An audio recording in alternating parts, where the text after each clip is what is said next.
Okay, we are live. The red light's on and okay, well, welcome everyone this morning for joining us.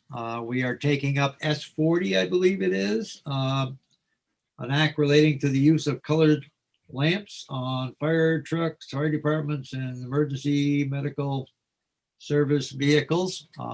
This discussion has been around for a few years, and so we thought we'd have some folks in to talk about it.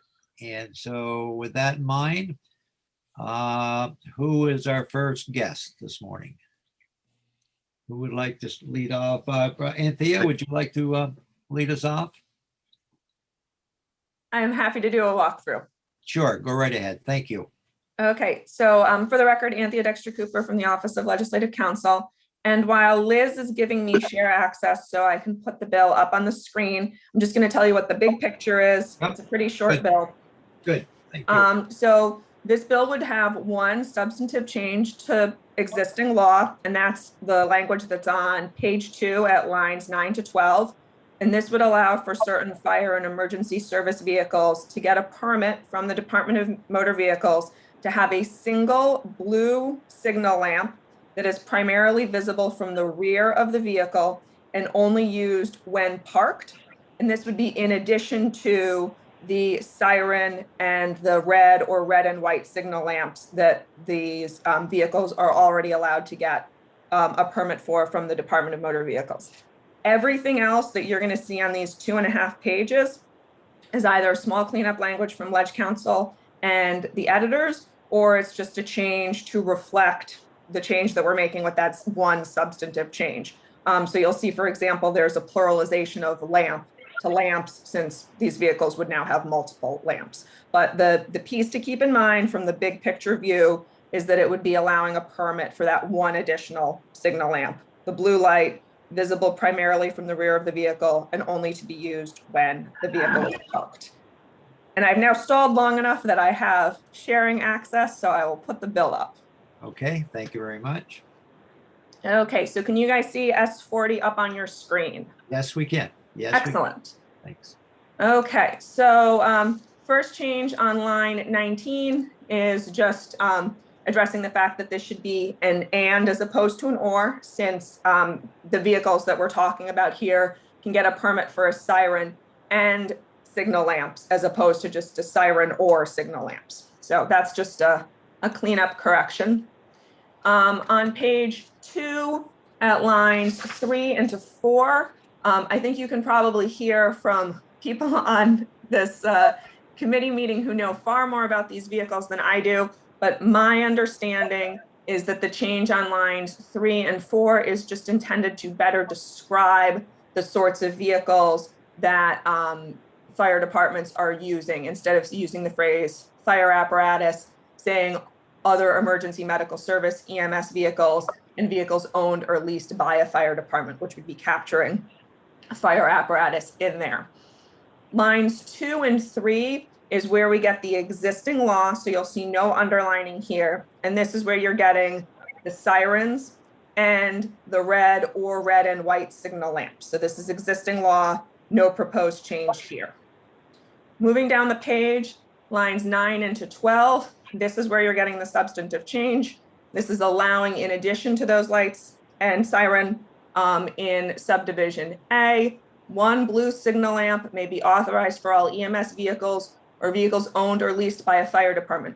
And I'm going to stop there because this is a smaller subset of vehicles than what is authorized on subdivision A for the red and white signal lamps, which extends to certain volunteer firefighters and voluntary rescue squad members, including vehicles that are owned by a volunteer's employer if the volunteer has written authorization from the employer to use the vehicle. So the vehicles that would be able to have this blue single signal lamp is a smaller subset of vehicles than would be able to have the red or the red and white signal lamps in addition to the siren. Again, the commissioner is requiring that the lamp be mounted so as to be visible primarily from the vehicle, the rear of the vehicle, and it is only to be used when the vehicle is parked. So that's your substantive change. Lines 13 into 15 is a little bit of cleanup language.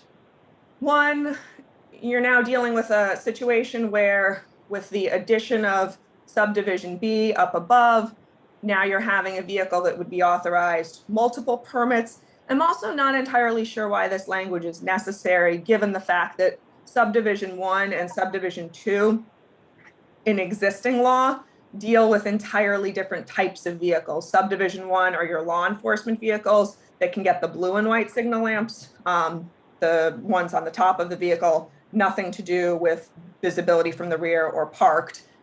And 2 deals with your emergency services and fire vehicles. So I don't think subdivision 3 is really necessary in existing law at present. And I think it would create confusion if it continued to remain if you make the change to allow this additional blue signal lamp with subdivision 2B.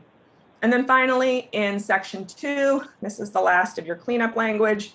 We don't need the Commissioner of Motor Vehicles on line 20. Commissioner suffices since we're in Title 23.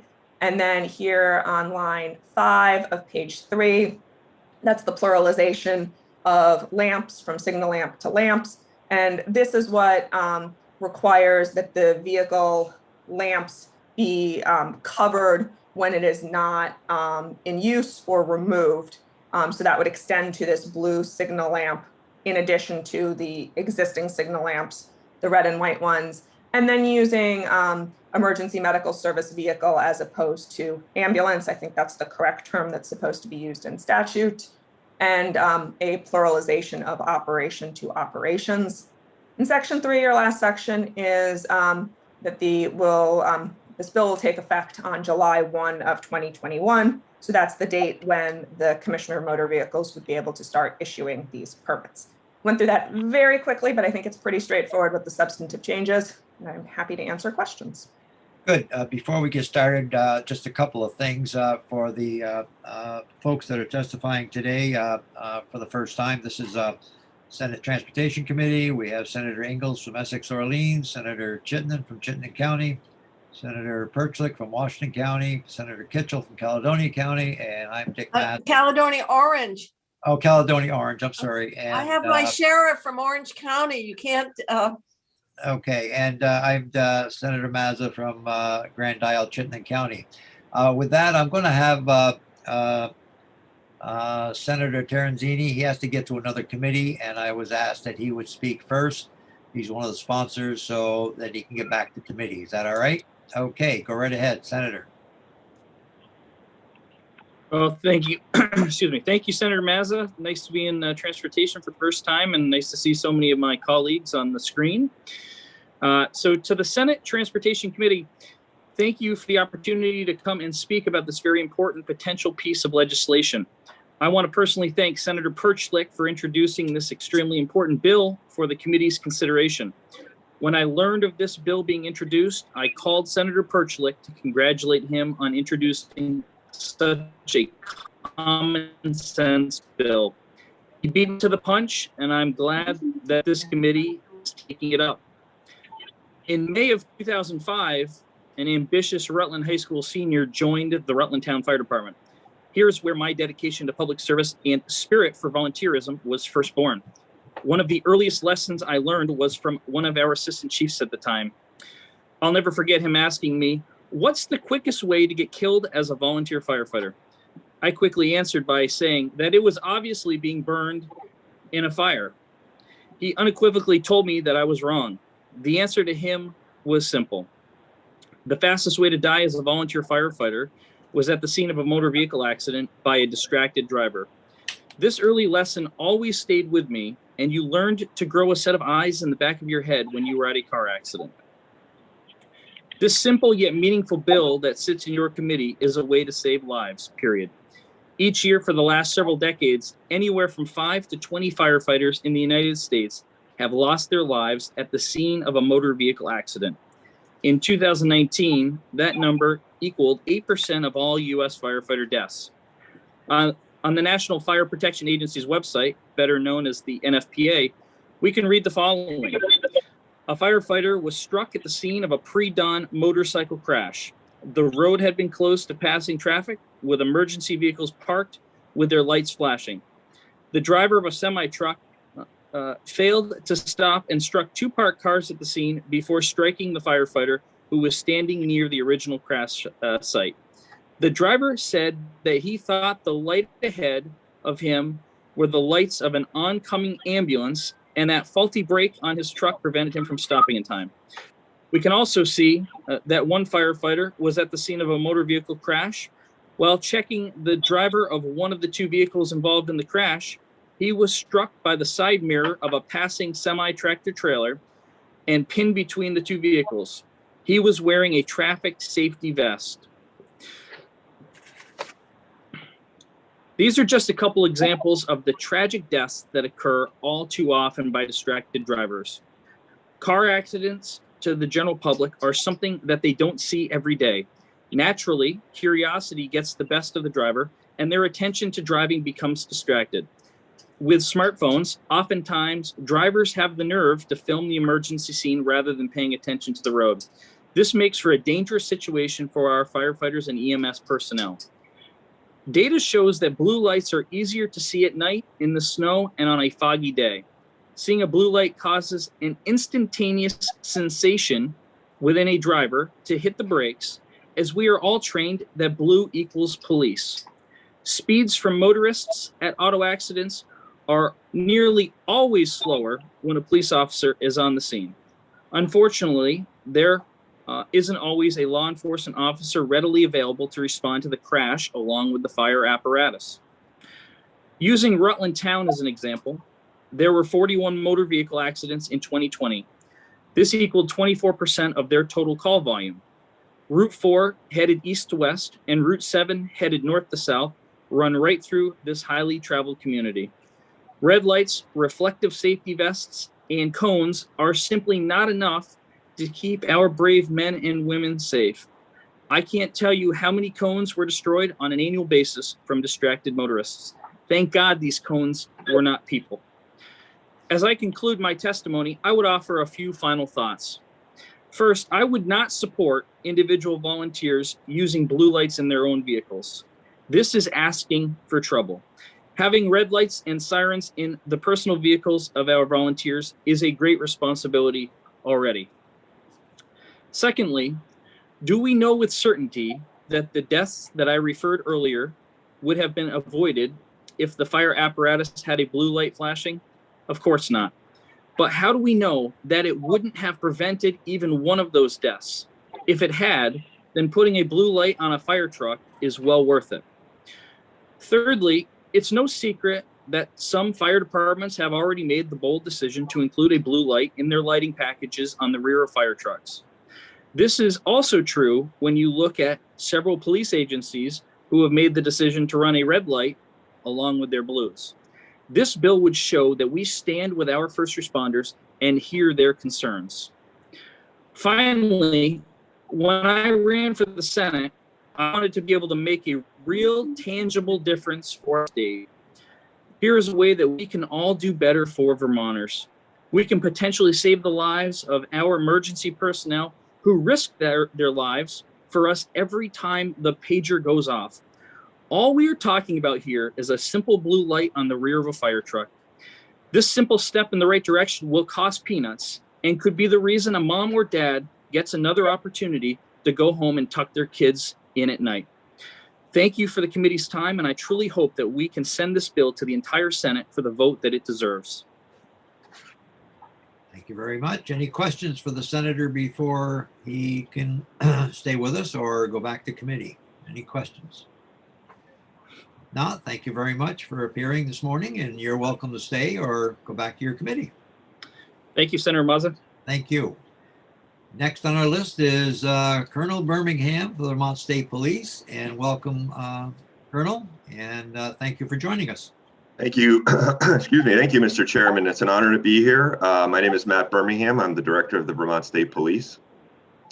I just want to touch on a couple points. First of all, I think it's indisputable at this point that light color does provide different safety barriers. I've included a study from 2008, a federal study that was sanctioned by the federal government in the documents today that you can certainly look through. And one of the conclusions of the study is that blue light should be used as much as possible because of the response that people have to it. Not because they think necessarily a law enforcement officer is present, but because the eye interprets blue faster and can react differently. So I think it's indisputable, and for that reason, I think it's an important conversation to have. That there have been many studies on this, and blue is certainly a better light to have during, as what the senator said, during snow and at night, and red is certainly better for your eye and better response during bright daylight hours.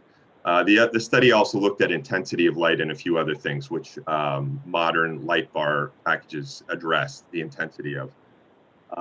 It's a good study, and I think everybody should take a look at it. So we're not opposed to this bill. One thing I think that is important to acknowledge, though, is be cautious about the idea that having a blue light at a scene signals law enforcement presence when law enforcement's actually not there. It is dangerous to assume that putting a blue light there. I think the blue light should be there for safety reasons because people can see it better in certain conditions and will slow down as a result. But if we are doing it in a manner to suggest that there's a police presence at a scene when there isn't, that could be problematic on many levels. As is, if enforcement action is needed, there is nobody there to enforce the law. So that's the only caution that I throw out, that I think putting out sort of a belief that there's a police officer present at a scene with a light on a fire truck is probably not a good idea, because if necessary, there would be nobody there to enforce any laws. So Colonel, Yes, go ahead. how do you avoid that? You're making a statement, but if you have the blue light, how do you avoid the very situation that you're saying is of concern to you, that it would be interpreted as law enforcement present?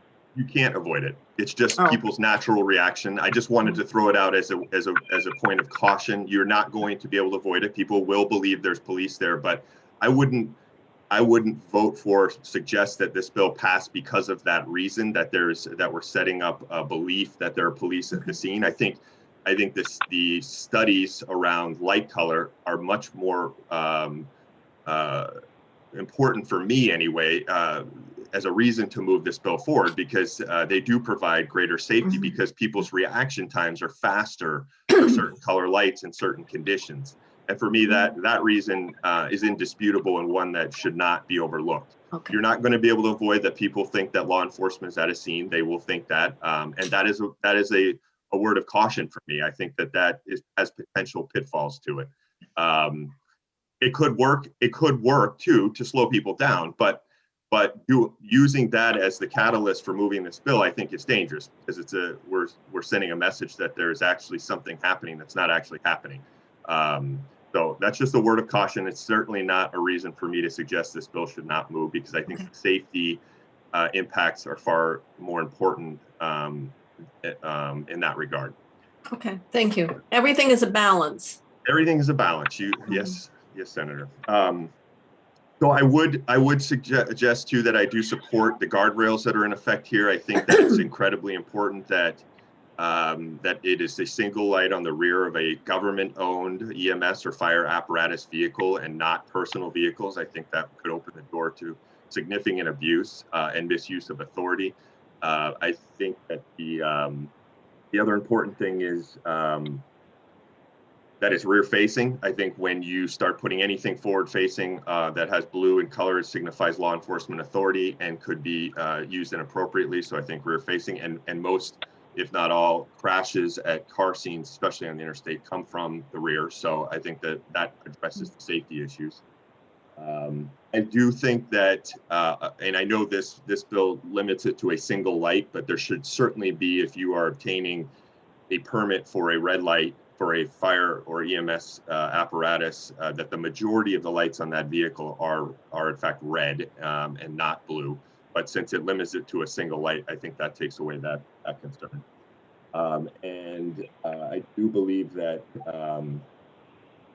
that the reverse should go for law enforcement vehicles. I think that if a law enforcement agency chooses to have a single red light or red lights on the back of police vehicles, that should be authorized as well under the blue light permit, because as many studies have shown, red lights are more effective during bright daylight hours. than blue lights are. It's very hard to see blue lights when the sun is shining and it's bright out. So for any law enforcement vehicle on the side of the road during the day, I think including a red light in the rear of the law enforcement vehicle is essential for safety reasons as well. And I would suggest too that none of this be mandatory. I think departments should have the option, but not be required to do this as a matter of course. So those are my points and my concerns. Again, I'm neutral, and the department I believe is neutral. I know Director DeRocher is here to speak on the fire side, but there's issues to think about on both sides. But certainly, safety is of no. It's indisputable that it is a safety issue. Questions for the Colonel. Senator Chittenden. Colonel Birmingham, thank you. So Yes, Senator. that's very helpful to hear and very meaningful testimony. One question is, when I think of blue lights and police officers, they're always flashing somewhat at a pretty fast speed. Do you see any value in having this, if it's on a fire apparatus, to be a solid blue with no flashing, so as to the more discerning viewer that would send a different signal so that there isn't police enforcement, but instead it's just to illuminate with blue? Is there a reason to consider limitations on the frequency of flashing or so on in this case? No, I don't think so. I'm not an expert on that. I don't believe there is. I think if you have any blue light at a scene, whether it's flashing or steady, I think that the general public in Vermont, now keep in mind that New York, blue lights signal law enforcement and fire and EMS. They're all red over there. Red lights are all red in New York. So in Vermont and most of New England, blue signifies law enforcement. And there's nothing to suggest that I know of that changing the flash pattern would cause people to think differently about a law enforcement presence at the scene. Any other? Senator Perchlik. Yeah, thank you. Yeah, thank you, Colonel Birmingham, for your testimony. And my question was similar to Senator Chittenden's, because Senator Terenzini pointed out some departments are already running these blue lights, despite it not being formidable. But I think part of this, because when you get a new vehicle, often it just comes that way, because other parts of the country that it's allowed. And in the ones that I have seen, they're pretty small. In addition to the blinking light, I think just because of the size of them, hopefully, I agree with you that there are people going to see the blue light and think police for sure. And I wish there was a way to deal with that. But I do think that it is tempered somewhat by the size and the lack of flashing. And I don't know if you have seen any of the blue lights on any of the apparatus, either in Vermont or other places. I have not personally. I've heard stories that there are blue lights on fire and EMS apparatus in Vermont, and there are red lights on police cruisers. So I just don't know personally whether that's true or not. I have not seen it myself. But I have talked to my colleagues around the country, and again, I'll reiterate that it's indisputable that light colors do matter for reaction time for people. It's been tested. It's been proven. Blue is better, again, at night and during certain snow conditions, and red's better during bright daytime conditions. So the safety components are real and important, and we should not lose sight of that and keep that in mind as we move forward. And I would also suggest to you that even though we can't, there's nothing we can do about people believing law enforcement's there. I can't think of anything off the top of my head if you have a blue light flashing.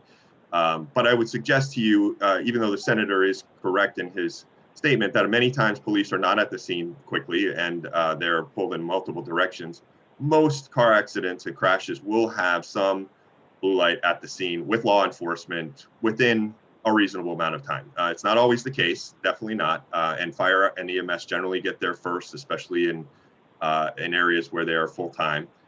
So it is important to have that there from a safety standpoint early on.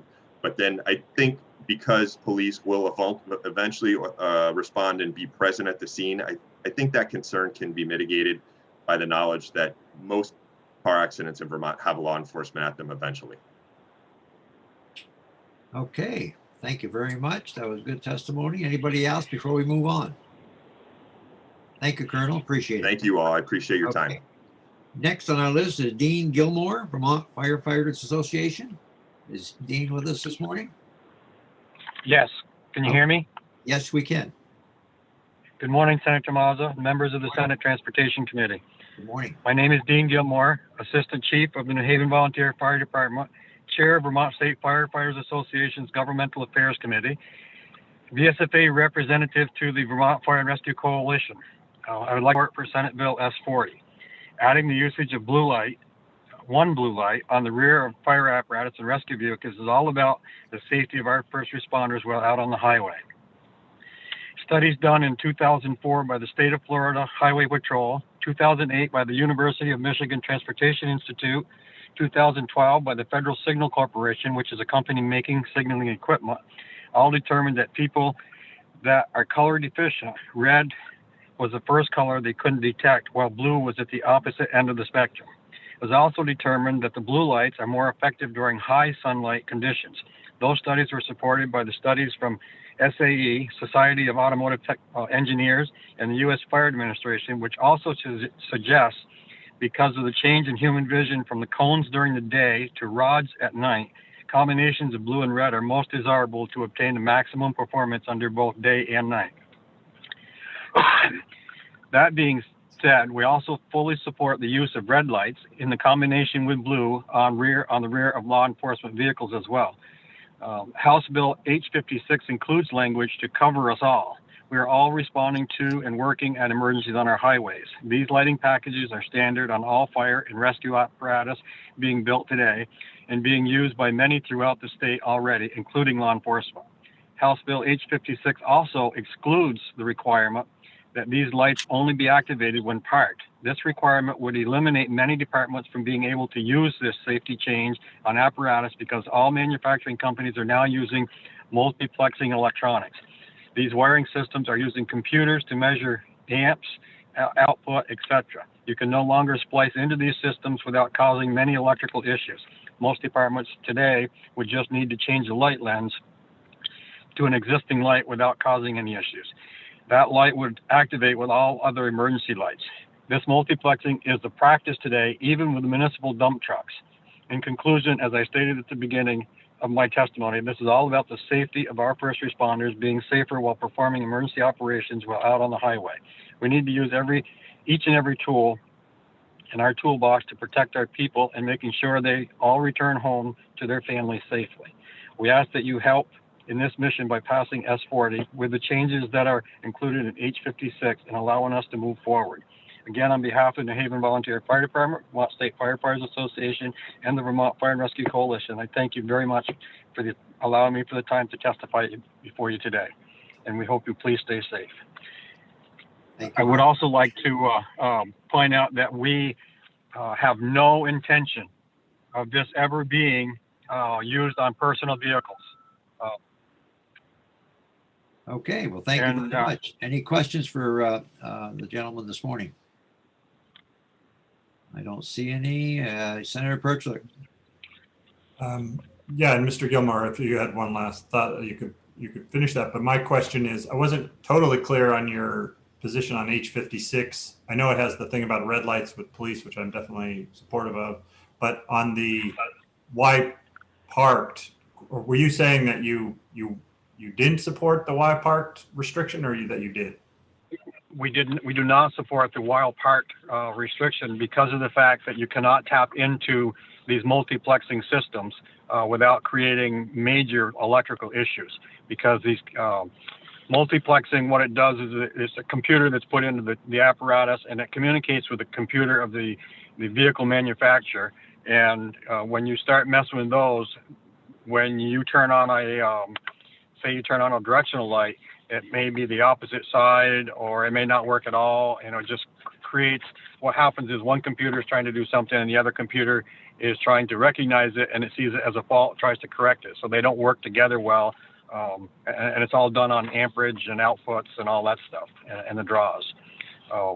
So today, it would be most of the vehicles would be just buying a one light blue lens to put on the light on the rear, which would be activated when all the rest of the lights come on. And that's covered. That part in the H56 last year was taken out because of that multiplexing in all rescue and fire apparatus and many truck vehicles today. Okay, well, that's a House bill, and we until we get it, we'll see what's in it. Any other questions at this time? I thank you very much for your testimony. Appreciate you to offer all the information, and we'll be in touch. Thank you. All righty, thank you. Okay, next we have Ken Morton, Williston Fire Department. Is Ken with us this morning? Yes, I am. Okay, Good welcome morning. to the committee. Thank you. Good morning. Good morning, all members of the Transportation Committee. I will open by saying thank you very much for the opportunity to testify regarding this very important topic. My name is Ken Morton. I'm a 49-year member of the Fire Service, starting at Norwich University in 1972 and retiring as chief in Williston this past September.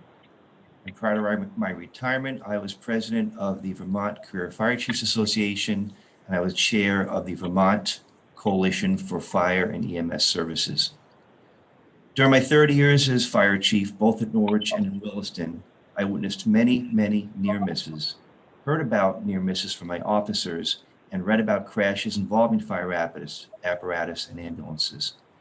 From my own experience at vehicle accidents on roadways, it was measurable how much oncoming traffic slowed down once there was a blue light on the accident scene. This led to a practice of, at times, needing to close down the highway until a blue light arrived to help us remain safe. 10 years ago, I proposed modifying the light permitting process to allow for fire and EMS to have one blue light on the rear of each apparatus, and law enforcement to have whatever combination of colors they deemed necessary to protect themselves and remain safe.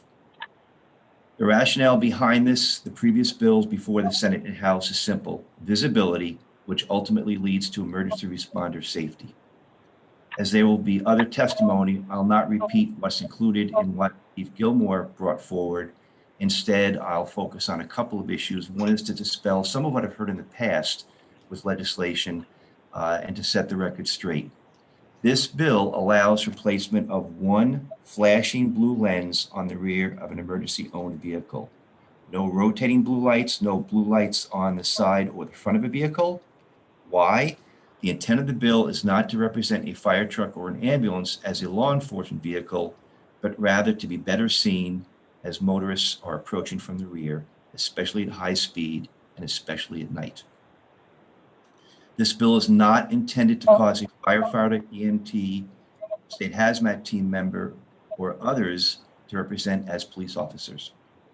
This bill does apply to agency-owned vehicles only, not private vehicles, not the gent or the woman who just joined their fire department last week and now has a blue light on their personal vehicle. That is not included. This bill does not allow for use by agency personnel on their personal vehicles. I apologize. This bill does not mandate that an agency use a blue light on the rear. It simply affords an agency the opportunity to place a blue light on the rear if desired. Therefore, there will not be a significant cost to any agency, just the cost of a blue lens to replace a red lens. Current practice: fire and EMS agencies from Brattleboro to Allberg are currently using blue lights on their fire apparatus or ambulances. In fact, I was confident enough 2 years ago that legislation would pass that when we had a new fire apparatus and ambulance being delivered, we spec'd a blue light on the rear, one on the left rear on each of the two vehicles. Kind of forgot about it in the process of delivery, and the day the truck and the ambulance arrived, oh boy, we have a blue light. What should we do? Buy a lens? We looked around us, and so many agencies around us had a blue light on the rear of their trucks. We left it on.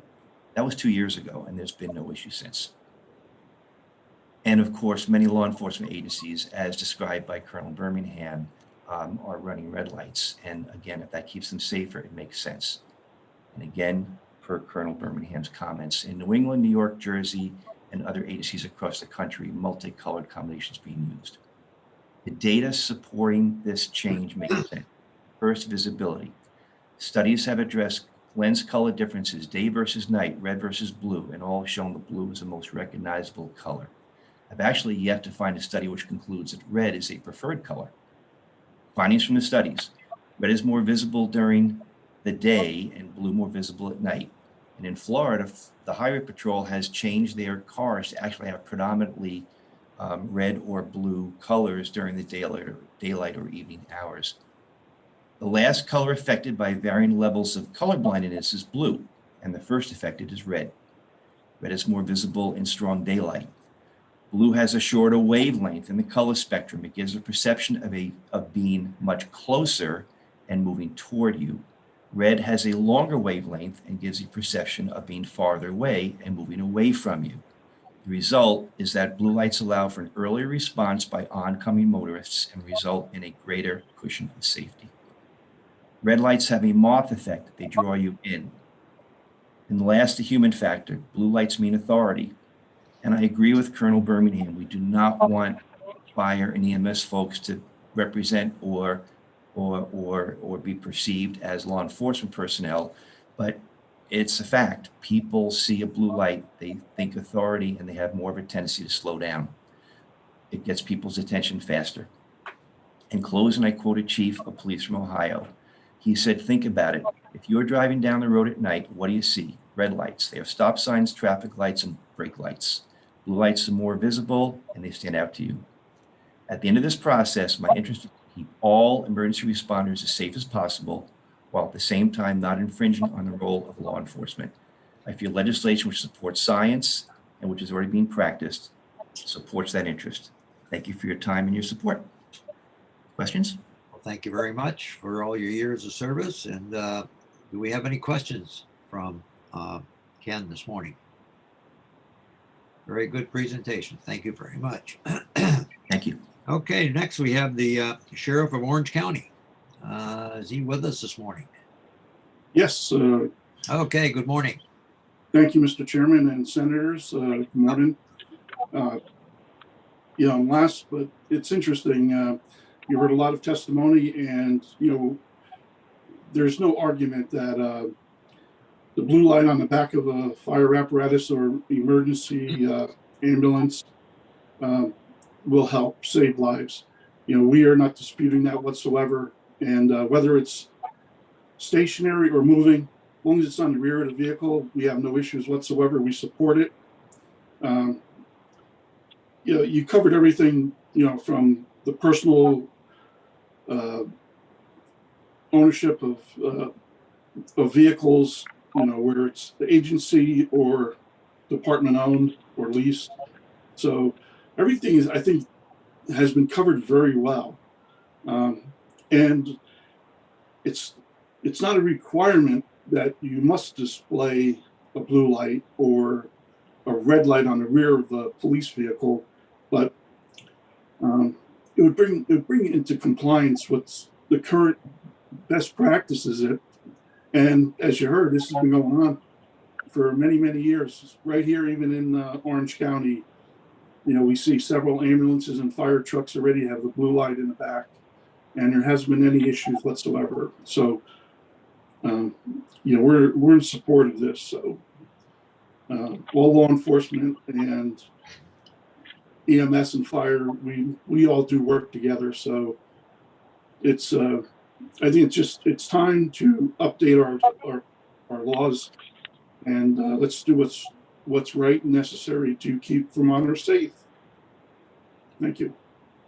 Sheriff, one thing that surprises me, and I was going to ask this to Colonel Birmingham also, is why I'm surprised that every state has different sets of rules or laws under colored use. I think it would be a nationwide policy if you drive from Vermont to New York or New Hampshire, that you'd all follow the law of red or blue or whatever. And it's surprising every state has their own.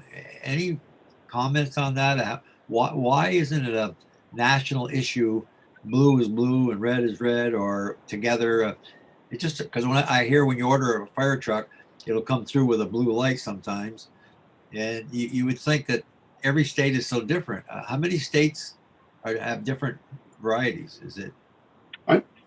I think it's, there's many states are different. And I think it's a matter of, what the current practices that took place years ago have just been. It's like blue for police and red for fire, and many people are stuck on that. But when you break it down to science, what lights are going to cut through during the daytime, at nighttime, in fog. So I think we're starting to look at what's practical, what's working, and that's where we're at right now. Yeah, I just would think that, am I right? Like Connecticut has different laws than we do, and Massachusetts and New York, they all are all different. Is that correct? Or That is correct. no? That's strange. Yeah, it's just. Colonel, do you have any input on that? Or No, it's very different across the country. I don't know the reason why states choose to. Some have red for police, like New Jersey and New York, and some have both. I believe Connecticut's both red and blue on police cruisers, and then some are just blue. But I do agree with the sheriff. I think the historical view on it is blue conveyed law enforcement authority, and red was fire and EMS. But I think the science has caught up, and it can't be ignored that there are safety issues related to these colors and intensity and flash patterns. And there's been a lot of studies done because unfortunately so many first responders have been struck and killed on roadways. And so we're trying to develop many ways, not just light color, but there are a lot of things that we look at in terms of traffic incident management and cones and vests and placement of vehicles and apparatus and color of lights and flash pattern of lights to reduce the number of crashes on into our first responders on the highway who are responding to other crashes. So I don't know. The federal government uses both blue and red as well. So I don't, if you're looooking for a national strategy, yeah, they're probably not the people to go to. No, I'm just curious. I know we just quickly with work zones, all our work zones in Vermont, we're trying to solve that problem. Also, the work zone people are getting hurt. We're trying different things that would protect them. Yes, go right ahead. If I may, institutional knowledge. My dad was a police officer in a town on Long Island, New York, and up until the 1960s, all police cars nationwide were red and lensed. And I believe it was tied to federal funding that began in the mid-60s that tried to move police departments to blue and keep fire as red. And I think that's when it fell apart. Some states like New York chose to keep red for many, many years. Now they're red and blue in a lot of cases. But I think if you went back historically into the 50s and early 60s, everything was red, and blue then came about, and it was tied to funding. And that's fallen apart over the years, obviously, because the federal government uses blue and red. Anyway, Mr. Chair. Yes, go right ahead, Senator Kitchell.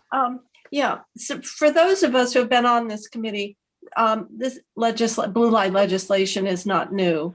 And it seems to me what we're hearing this time around is something different because my recollection and the reason we were reluctant to take action was because of testimony, particularly law enforcement, around people clearly identifying one color of light with law enforcement, et cetera. But it sounds like from the testimony now that with the available research on the way in which different colors are received and acted on and influencing response time, that we're in a very different place in terms of how, in fact, the blue light should be supported, because and I'm just wanted to confirm that was the case, because my recollection, and Senator Perchlik and Senator Mazza,